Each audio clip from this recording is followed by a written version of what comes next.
kahuruan Bromo disebabkan kusuar ieu ngaduruk wewengkon Taman Nasional Bromo Tengger Semeru atau TNBTS. Legana 989 hektar. Samemehna dina kasus kahuruan Gunung Bromo, polisi geus nunjuk Andi Wibowo Eka wardana 41 tahun asal Lumajang selaku tersangka.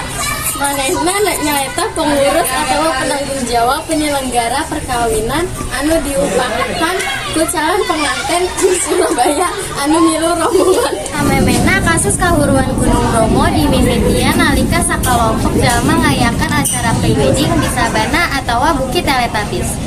Maranehna ngurungkan suar tuluy kembang api nabrak jukut garing nepi ka sumebar. Aya hiji jalma anu jadi tersangka, sementara eta 5 jalma sajena masih jadi saksi. Diantarana Pamegat Hendra Purnama umur 39 tahun, Pamegat di Desa Kadung Dorok, Kecamatan Tegalsari, Kota Surabaya, jeung penganten Tati Dimandala Putri umur 26 tahun di Desa Lorok Pakjo, Kecamatan Ilir Barat 1, Kota Palembang. Tarusna MGG 30 tahun selaku awak prakawin di Desa Kadungdoro, Kecamatan Tegalsari, Kota Surabaya.